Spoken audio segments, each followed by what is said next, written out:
آج ہم فرانسیسی زبان کے سب سے اہم اور بنیادی افعال سیکھیں گے۔ ان افعال کے بغیر فرانسیسی میں جملہ بنانا ناممکن ہے۔ پریشان نہ ہوں، یہ بہت آسان اور دلچسپ ہے۔ وہ افعال ہیں ایتھ اور اواخ۔ یہ فرانسیسی زبان کی بنیاد ہیں۔ آج کی ویڈیو میں ہم ان دونوں کا استعمال، ان کی گردان، کنجوگیشن اور روزمرہ زندگی کی مثالیں بالکل آسان اردو زبان میں سیکھیں گے۔ ویڈیو کو آخر تک لازمی دیکھیے گا۔ سب سے پہلے بات کرتے ہیں ایتھ کی۔ انگریزی میں اس کا مطلب ہوتا ہے ٹو بی اور اردو میں اس کا مطلب ہے ہونا، جیسے ہوں، ہے، ہیں، ہو۔ یہ کسی کی حالت، پیشہ یا قومیت بتانے کے لیے استعمال ہوتا ہے۔ آئیے دیکھتے ہیں کہ اسے الگ الگ ضمیروں پروناؤنس کے ساتھ کیسے بولا جاتا ہے۔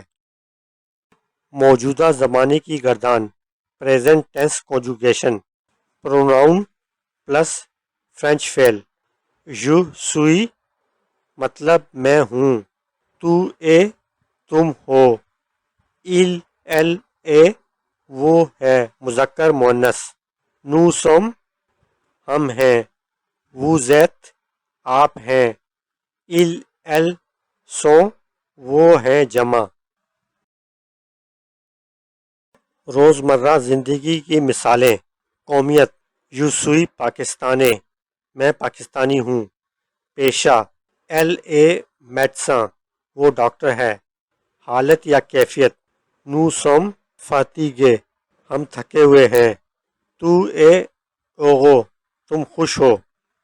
اوا کا مطلب ہے پاس ہونا یا مالک ہونا۔ یہ ملکیت، پوزیشن ظاہر کرنے اور فرینچ میں عمر، ایج بتانے کے لیے استعمال ہوتا ہے۔ موجودہ زمانے کی گردان، پریزنٹ ٹینس کنجوگیشن۔ نوٹ، جب یو کے بعد کوئی ایسا لفظ آئے جو اے ای آئی او یو واول سے شروع ہو تو یو کا ای ختم کر کے اپوسٹرافی لگا دی جاتی ہے، جیسے یہ۔ پروناؤن پلس ورب، یہ میرے پاس ہے، تو آ تمہارے پاس ہے، ایل ایل آ اس کے پاس ہے، نو زووں ہمارے پاس ہے، وہ زوے آپ کے پاس ہے، ایل ایل زوں ان کے پاس ہے۔ روزمرہ زندگی کی مثالیں۔ ملکیت، پوزیشن، یہ استیلو میرے پاس ایک پین ہے، ایل زوں اون میزوں ان کے پاس ایک گھر ہے، عمر بتانا۔ یہ وہاں سانک میں 25 سال کا ہوں۔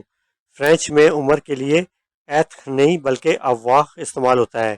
احساسات، فیلنگز، تو آفاں تمہیں بھوک لگی ہے۔ اہم فرق اور عام غلطیاں۔ فرانسیسی سیکھنے والے نئے طلباء اکثر انگریزی یا اردو کا ہو بہو ترجمہ کرتے ہوئے غلطیاں کرتے ہیں۔ اپنی ویڈیو میں ان 2 پوائنٹس پر ضرور روشنی ڈالیں۔ عمر بتانا، ایکسپریسنگ ایج، جو سوئی وہاں تاں، جو کہ انگریزی کے آئی ایم 20 کی طرح ہے، یہ بالکل غلط ہے۔ اس میں ایتھ کا استعمال نہیں ہوگا۔ اس میں ہم استعمال کریں گے یہ وہاں تاں۔ فرینچ کا اصول ہے کہ عمر ہمیشہ پاس ہونے کے فعل سے بتائی جاتی ہے۔ نمبر 2، جسمانی احساسات، فزیکل سنسیشن۔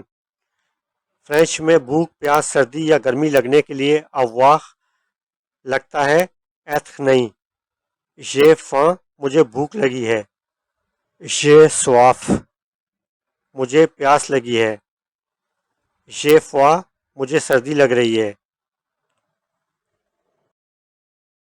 تو دوستو، یہ تھے فرینچ زبان کے 2 سب سے اہم اور بنیادی وربز، اواخ اور ایتھ۔